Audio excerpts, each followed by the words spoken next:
नमस्कार। साहित्यिकी कार्यक्रम में आपका स्वागत है। इस कार्यक्रम में आज हमारी चर्चा का विषय है टेलीविज़न की साहित्य यात्रा, और इस विशेष परिचर्चा में भाग लेने के लिए हमारे साथ मौजूद हैं समीक्षक संजय भार्गव जी और साहित्यकार मदन शर्मा जी। भार्गव जी और शर्मा जी, आप दोनों का साहित्यिकी के इस मंच पर हार्दिक स्वागत है, अभिनंदन है। बातचीत की शुरुआत शर्मा जी मैं आपसे करता हूं, और आपसे पहला सवाल मेरा यही होगा कि टेलीविज़न ने साहित्य की धारा को कितना बदला है, आपको क्या लगता है? मुझे ये लगता है जी कि टेलीविज़न ने साहित्य की धारा को जी कुछ अधिक नहीं बदला, लेकिन साहित्य ने टेलीविज़न की धारा को बहुत कुछ बदल दिया है। क्या बात है, बहुत अच्छा। उसकी वजह ये है, जी जैसे टेलीविज़न कोई सीरियल बना रहा है, उनके अपने लेखक हैं, उनको अपना वो सीन समझाएंगे कि इस तरह से आपको एक स्क्रिप्ट तैयार करनी है, इस तरह के संवाद लिखने हैं, तो उसके हिसाब से वो लिखा जाएगा।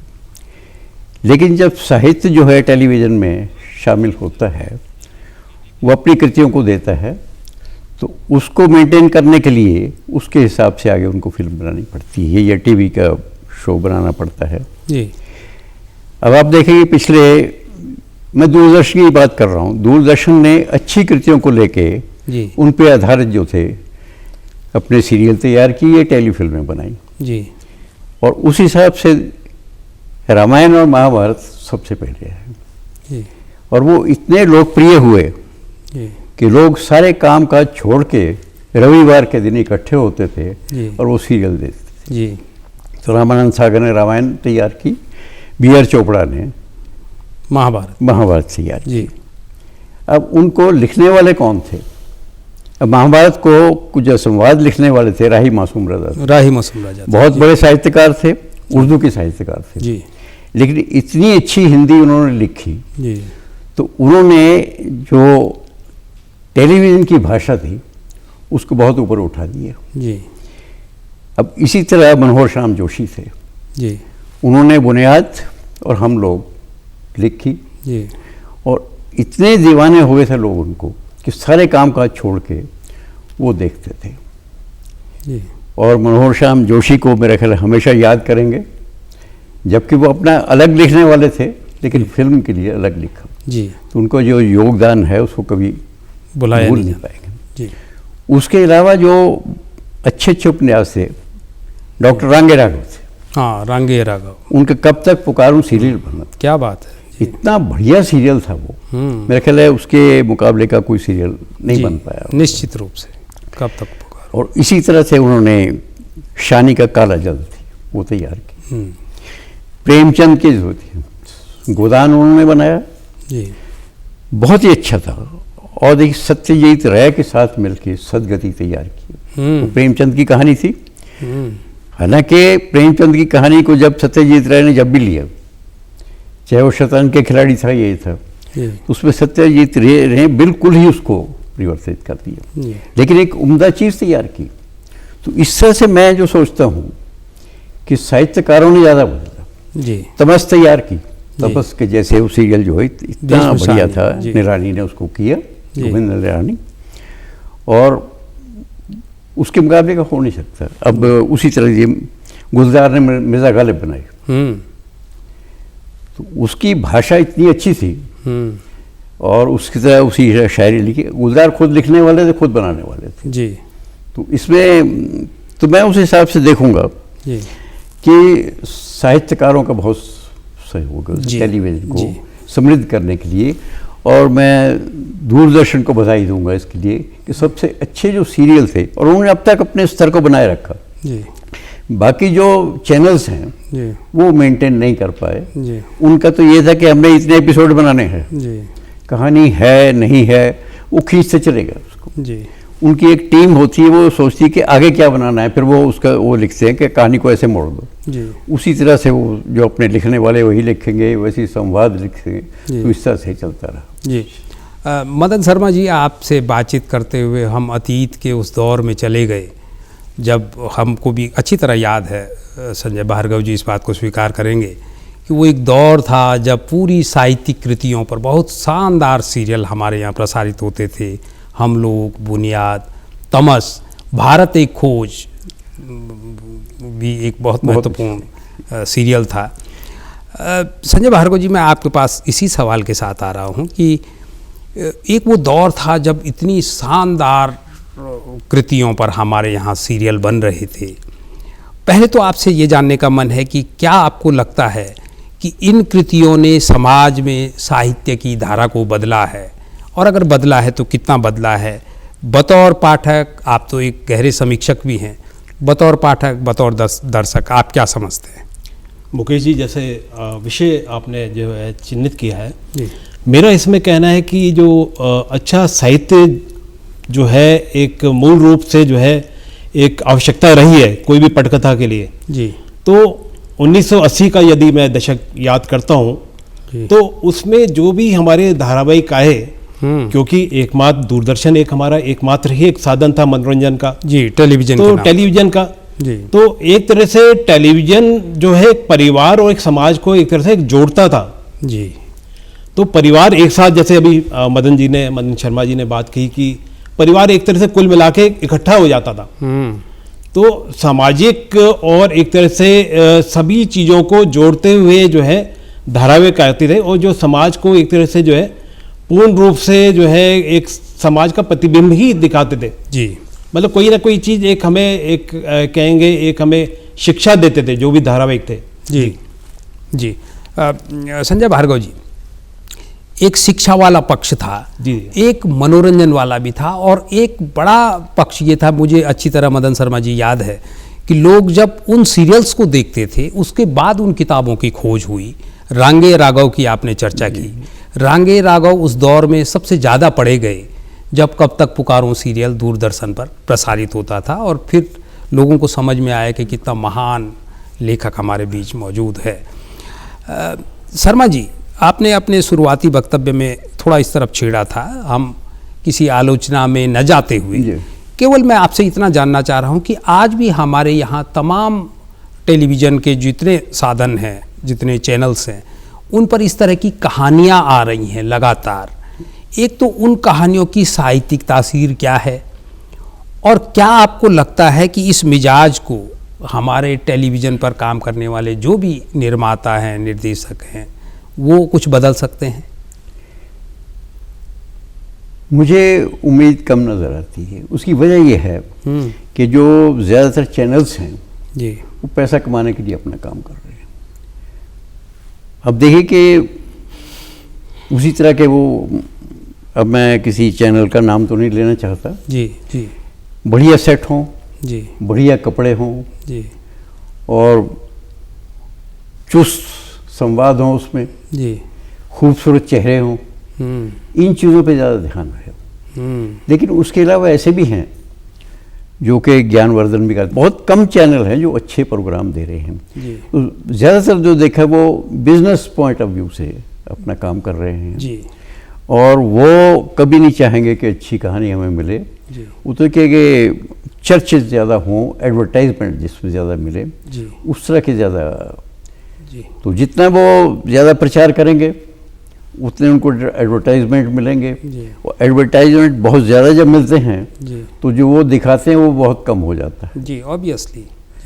तो ये प्रोफेशन जो बन गया है, बिजनेस है, तो सेवा करने के लिए तो बैठे नहीं, उन्हें तो पैसा कमाना है जी। तो मदन शर्मा जी, आपकी बात बिल्कुल ये ठीक है कि एक व्यावसायिक दृष्टि होती है, लेकिन थोड़ा सा एक पक्ष ये भी है कि अगर इस पूरे इंफ्रास्ट्रक्चर को आपको रन करना है, चलाना है, तो जाहिर सी बात है उसके लिए आर्थिक संसाधन भी ज़रूरी है, और उस सब के लिए आपको बहुत कुछ बाजार की ज़रूरतों के हिसाब से भी करना होता है। लेकिन इसमें आपने एक जो चेतावनी दी कि ऐसे दौर में जो गंभीर और अर्थपूर्ण कहानियाँ हैं उनको आने का थोड़ा संकट हो गया है। भार्गव जी, आपको क्या लगता है? पहले तो जब हम ये बहस कर रहे हैं तो आपसे ये जानना बहुत ज़रूरी हो जाता है कि क्या आपको लगता है कि टेलीविज़न एक ऐसा माध्यम है जो किसी बहस को खड़ी करता है तो उसका बड़ा सामाजिक सांस्कृतिक प्रभाव होता है? अगर होता है तो आपका कोई अनुभव इस तरह का हो? मैं इसमें बताना चाहूँगा कि पहले का जो दौर था वो दूरदर्शन एकमात्र एक साधन था एक हमारा, लेकिन आज लगभग 900 चैनल्स हैं इस समय भारतवर्ष में ही, जो है अलग अलग जो है विभिन्न भाषाओं में बात कर रहे हैं जी। तो कुल मिला के जो हमारे कार्यक्रम या जो हमारा है कि समाज का आईना तो है ही जी, जो हम लोग देखते हैं, जो समझिए कि जो दिखता है वो बिकता है, वो जो बात है जी। लेकिन ये जो एक पक्ष है कि इसमें गंभीर साहित्य जो हमारा पुराने जो लोग हमारे साहित्यकार जो लिखते थे, आज युवा वर्ग को भी एक प्लेटफॉर्म मिला। इतने ज़्यादा हमारे पास में साहित्यिक जो एक ऑप्शंस चैनल्स ने दिए हैं, बहुत बड़ी तो बात एक पॉजिटिव पक्ष है कि जो एक चैनल्स हमें मिले हैं जी, वो एक युवा वर्ग को जो नए लेखक आ रहे हैं उनको भी एक प्लेटफॉर्म दे रहे हैं जी। तो समाज में कहीं ना कहीं जो चीज़ें दिखाई जाती हैं उसका असर पड़ता है। और एक तरह से तकनीकी दौर पे भी देखा जाए तो हर एक चीज़ आज की डेट में कुछ भी करने से पहले हम सर्च करते हैं जी। तो वो जो है एक जो है एक तरह से हम इसको पॉजिटिव रूप में देखें। जी जी, धन्यवाद जी। ये आपकी बातचीत में भार्गव जी ये एक बड़ा शानदार पक्ष आया और ये सही है, ये बिल्कुल सही है कि हमारे यहाँ लेखकों की, खासकर युवा लेखकों की जो पीढ़ी थी उसको टेलीविज़न ने एक बहुत बड़ा प्लेटफॉर्म दिया है और जो कहानियाँ आ रही हैं वो उन्हीं के मार्फत आ रही हैं। कुछ नए प्रोड्यूसर जो हमारे थे, नए निर्माता थे, उनको भी एक बड़ा शानदार, और आपका आकलन है कि लगभग 900 के करीब इस तरह के चैनल्स हमारे पास हैं, तो ये एक बहुत बड़ा अवसर है उन लोगों के पास। मैं मदन शर्मा जी आपसे जब भार्गव जी की ही बात का थोड़ा सा प्रकारांतर से उसको बदलते हुए मैं आपसे ये जानना चाह रहा हूँ कि नई पीढ़ी के ही लेखक भी अगर लिख रहे हैं तो आजकल जो टेलीविज़न की भाषा है, मैं अभी उस पर नहीं जाता हूँ तो आपकी तरफ से आएगा, उस भाषा को लेकर आप कितने संतुष्ट हैं? और कभी ऐसा नहीं लगता कि अगर यही भाषा चलती रही तो जो मुख्य धारा की भाषा है वो कहीं गायब हो जाएगी? भाषा दो तरह की होती है जी। अब जैसे लेखक की भाषा है जी, उसमें एक तो नरेशन है, वो भाषा कुछ और होगी। अच्छा। जो उसके पात्र बोलेंगे वो भाषा कुछ और होगी जी।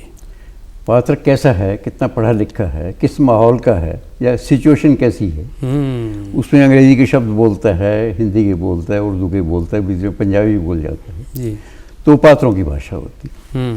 टेलीविज़न की भाषा जो तो पात्र ही बोलते हैं सिर्फ। जी जी, संवाद की भाषा नहीं है।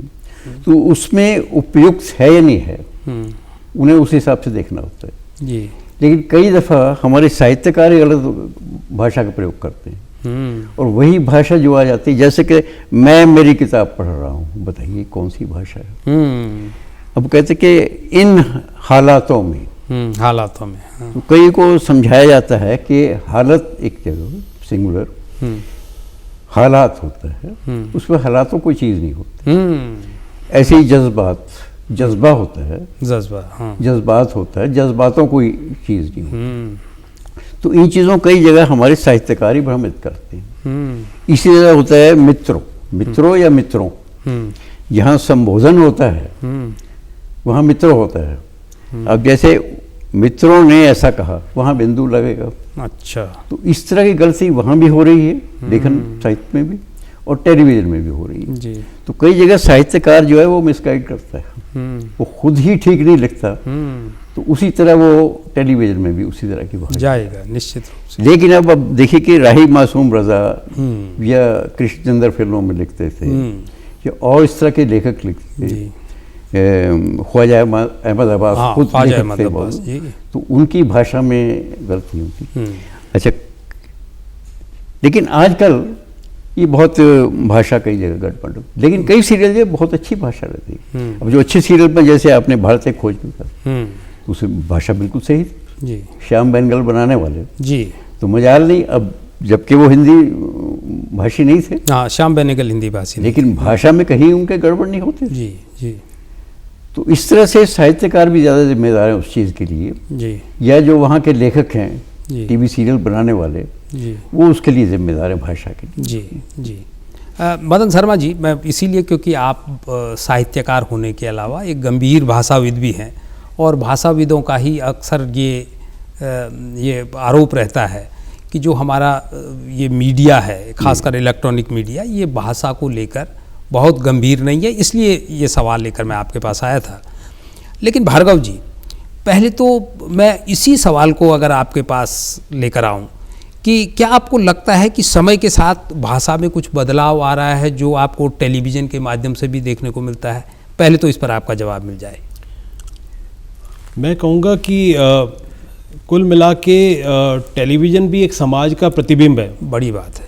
तो यदि हम देखें पिछले 100 साल की यदि हम दौड़ देखते हैं तो उसमें देखें कि पहले जो विषय में गंभीरता होती थी जी, विषय वस्तु में, आज थोड़ा सा जो लेखकों में उतनी गंभीरता, या पढ़ के हमें एक होता है ना कि एक चीज़ हमें दिखाई देनी लगती है जी जी, तो वो विषय वस्तु जो है आज की जो साहित्य अब जो आ रहा है उसमें उतना नहीं है। बहुत ही कम जो है कथाकार हैं जो लिखते हैं कि हमें चीज़ें जो एक तरह से जो है कि दिखना चालू हो जाए, वो चीज़ जी, पढ़ के जो ऐसा लगे कि हम जो चीज़ है वो एक तरह से हमें उससे साक्षात्कार कर साक्षात्कार हो रहा है उसका। जी जी जी।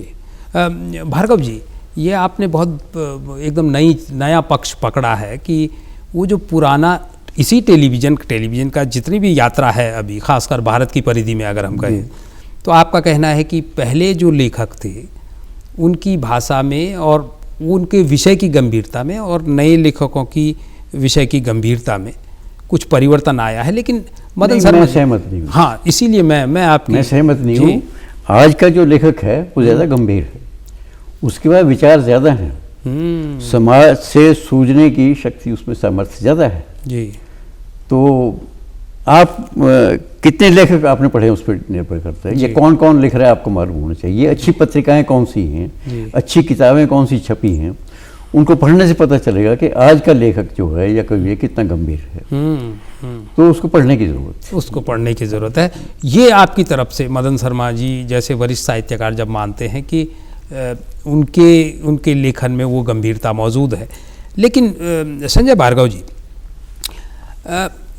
जिस तरफ अभी मदन शर्मा चर्चा कर रहे थे कि तमस से लेकर, और आप नीम का पेड़, आपने नीम का पेड़ एक बहुत शानदार सीरियल था, राही मासूम रजा के उपन्यास पर जो केंद्रित था।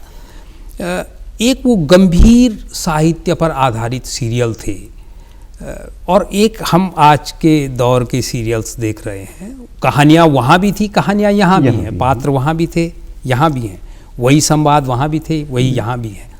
लेकिन भार्गव जी, क्या आपको महसूस होता है कि ये जो गंभीर साहित्य है इसके दर्शक कम हैं बनिस्बत की जो जिस तरफ आप इशारा कर रहे थे? क्या मेरा मानना है कि जो गंभीर साहित्य के दर्शक आज भी हैं। अच्छा। जो भी विषय वस्तु, जैसे तमस और नीम का पेड़ की जहाँ तक बात हुई, दोनों विषय जो हमारे जो साहित्य है, ये आज़ादी से कुछ पहले का और कुछ बाद का जो था समय दौर जी, वो उस दौर के लिखे गए थे, और उसमें भीष्म साहनी जी को बाद में ज्ञानपीठ पुरस्कार भी मिला जी।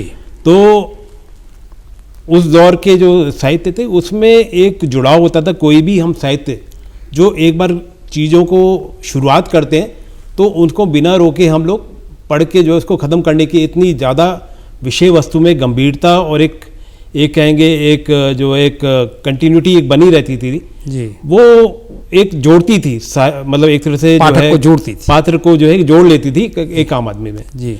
तो वो विषय वस्तु थोड़ी सी गंभीरता इधर कम हुई है जी। नीम का पेड़ की यदि बात करते हैं तो नीम का पेड़ में भी खुशीराम और जो पात्र थे जी, तो उसमें जो एक था कि एक ट्रांजिशन एक हुआ था, एक पुरानी सोच थी, उसका नीम का पेड़ के साथ में एक जोड़ा था जी। और बाद में उनके बेटे ने जो है परिवर्तन, उनके जो एक जो परिवर्तन आया आज़ादी के बाद का जो दौर का जी। तो वो जो चीज़ें थी वो लोगों को काफ़ी एक अट्रैक्ट की, उस पर बहुत लंबे दौर तक उसके जो है करीब में 58 करीब सीरियल भी बने उसमें जी। तो पात्रों को जोड़ती थी। अभी वो है कि चैनल्स में ऑप्शन बहुत है। अगर हम कहें धारावाहिक जो बनते हैं तो उसमें क्या है कि ऑप्शन बहुत हैं, तो लोग समय उतना आज के दौर के दर्शक जो है उतना समय नहीं देते हैं। ये बड़ी बात है जी, ये बहुत महत्वपूर्ण बात आपने कही शर्मा जी। भार्गव जी जिस तरफ संकेत कर रहे हैं ये एक बहुत महत्वपूर्ण पक्ष है कि उस दौर में आपके पास एक दूरदर्शन था और दूरदर्शन अगर नीम का पेड़ दिखा रहा है तो आप शिद्दत से उसको देख रहे होते थे, क्योंकि दूसरा ऑप्शन नहीं था। आज आपके पास, आप ही कह रहे हैं कि 900 के करीब चैनल हैं, तो अगर एक में आप थोड़ी देर अगर कंसंट्रेट होते हैं 2 मिनट, तो तब तक आप दूसरा बदल देते हैं, तो वो भी एक गंभीरता की कमी है। और मुझे लगता है कि जो उसकी गंभीरता की तासीर की कमी की हम लगातार बात कर रहे हैं, मेरे ख्याल से ये भी एक वजह है कि उनको हर चीज़ में कुछ रोमांच, कुछ सस्पेंस ये देना होता है ताकि दर्शक उस पर बना रहे। लेकिन मदन शर्मा जी, आपकी पीढ़ी के जब आपने लिखना शुरू किया था, उस पीढ़ी से बहुत सारे साहित्यकार फिल्म इंडस्ट्री में और टेलीविज़न जब आया ही आया था, बल्कि मुझे अच्छी तरह याद है कि जो प्रसार भारती आज हमारा है, दूरदर्शन आकाशवाणी में हमारे सबसे स्थापित साहित्यकार वहाँ सेवाएं देते थे जी। उनके लिए वहाँ एक ऑप्शन था। आज जैसे भार्गव जी कह रहे हैं कि 900 चैनल के करीब, 1000 भी मान लें चैनल, इतना विराट आपके पास टेलीविज़न का संसार है, लेकिन हम देख रहे हैं कि अकेले देहरादून में ही इतने सुंदर लिखने वाले, शानदार लिखने वाले हैं।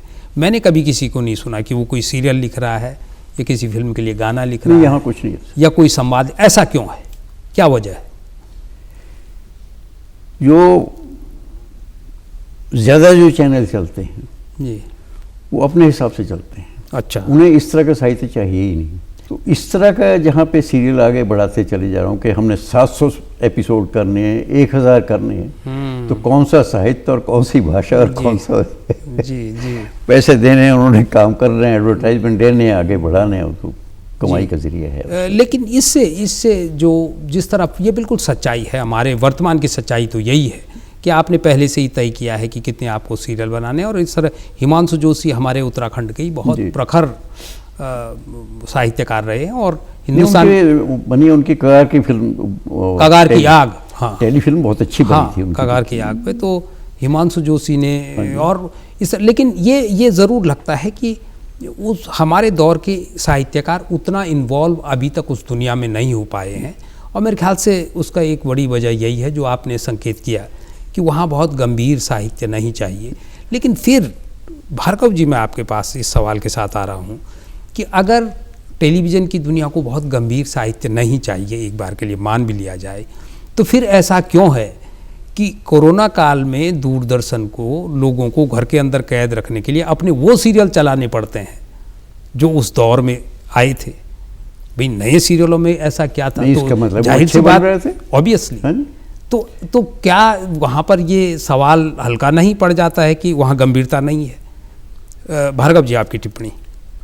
मेरा कहना इसमें ये रहेगा कि वाकई मतलब एक आम दर्शक का है वो जुड़ाव होना चाहिए। कोई भी जो एक हमारा जो धारावाहिक है जी, तो शायद वही कारण था कि जो कोविड काल रहा कि लोगों को जो हमारे पुराने जो सीरियल थे जी, उसमें एक पटकथा और साहित्यकार की जो गंभीरता थी, जो एक जोड़ती थी पात्र के साथ में, बहुत बड़ी बात है। तो वो जो है एक हमारे पुराने साहित्य में ज़्यादा थी, और वही चीज़ों को जो है दर्शकों को जुड़ा उसको। बिल्कुल सही कहा जी, आपने बहुत सही बात आप कही है कि उन जो सीरियल हैं जो गंभीर साहित्य पर बने हैं, उन धारावाहिकों में एक बड़ा पक्ष ये है कि वो दर्शक से सीधा जुड़ाव करते हैं। और जाहिर सी बात है, जब आपके पास ये चुनौती हो कि लोग घरों के अंदर बैठे रहें, सड़कों पर ना निकलें, तब आपको उस तरह के सीरियल्स की ही ज़रूरत पड़ती है। और मुझे अच्छी तरह याद है, हम सब लोगों ने भी दूरदर्शन पर उन्हीं सी पुराने सीरियल्स को रिपीट करते हुए समय बिताया। लेकिन शर्मा जी, फिर क्यों नहीं? क्योंकि हम देखते हैं कि उस दुनिया में, टेलीविज़न की दुनिया में भी साहित्य, संस्कृति, कला के मर्मज्ञ हैं। तो ऐसा क्यों होता है फिर कि जब हिंदी पट्टी में लेखकों की भरमार है, तब वहाँ लोगों को क्यों नहीं अवसर मिल पाता? ये इनकी तरफ से समस्या है या उनकी तरफ से समस्या है? लेखक अपने स्वाभिमान में है, अच्छा, वो अपने बिजनेस में है। तो ये जो फर्क है वो चलता है, लेकिन कंप्रोमाइज कहीं ना कहीं करते हैं वो, ऐसी बात। अच्छा, कहीं ना कहीं कंप्रोमाइज होता है, और जब कंप्रोमाइज होता है तभी वो आगे कुछ काम हो पाता है। और काम हो रहा है, ये नहीं कि बिल्कुल नहीं हो रहा, काम हो रहा है। अच्छे जो बाकी चैनल्स हैं वो भी कभी कभी बीच अच्छे बना देते हैं सीरियल्स। ये नहीं कि सभी वो उस तरह बाजारू होते हैं या कुछ होते हैं जी जी। लेकिन दूरदर्शन ने भी कई दफ़ा ऐसे सीरियल बनाए जिन्हें लोगों ने नहीं पसंद किया। लेकिन ओवरऑल मैं देखता हूँ कि दूरदर्शन ने अपने स्तर को बनाए रखे। हालांकि उनके पास ये मुश्किल ये उनके पास रिसोर्सेज नहीं है दूरदर्शन के पास, उस तरह के सेट्स उनके पास नहीं है, इतने कॉस्ट्यूम्स वो नहीं अपने प्रोवाइड कर सकते, और कुछ एक महंगे सीमाएं भी आर्टिस्ट नहीं होती ले हैं। सकते। तो ये परेशानियां जी। हैं। तो उसमें फिर भी जो दूसरे चैनल्स हैं जिनके पास बहुत पैसा है जी। वो अपने सस्ते किस्म के बनाते हैं और उससे एक गंभीर जो श्रोता है या दर्शक है उससे नहीं जुड़ पाता है। जी। ये फर्क। संजय भार्गव जी, अगर आज के दौर में फ़र्ज कीजिए कि किसी एक चैनल पर उस तरह के साहित्यिक मिजाज के सीरियल आएँ, तो क्या आप अपने अध्ययन और तमाम दूसरे कामों को छोड़कर उन सीरियल्स को देखना चाहेंगे? ये सवाल मैं आपसे इसलिए कर रहा हूँ कि आप इस विधा के समीक्षक भी हैं। जी जी। और लगातार इनको करीब से देखते रहे। नहीं, बिल्कुल देखना चाहेंगे। कोई भी जो धारावाहिक होगा जिसकी एक अच्छी पटकथा होगी जी। तो वो डेफिनेटली एक जो है उसका एक जुड़ाव जो है ज़्यादा रहेगा और उसको पसंद भी किया जाएगा। जी। बहरहाल संजय भार्गव जी और मदन शर्मा जी, आप दोनों, ये इतना शानदार और बड़ा विषय है कि इस पर अगर हम बातचीत करने निकले तो समय का तो पता भी ना चले, लेकिन कार्यक्रम का अपनी समय सीमा होती है। आप दोनों स्टूडियो में आए, आपने समय निकाला, आप दोनों का बहुत बहुत आभार। ये थी हमारी आज की साहित्यिकी। अगली बार फिर कुछ नए मेहमानों को लेकर किसी नए विषय के साथ आपके बीच आएंगे। तब तक के लिए इजाज़त दीजिए। नमस्कार।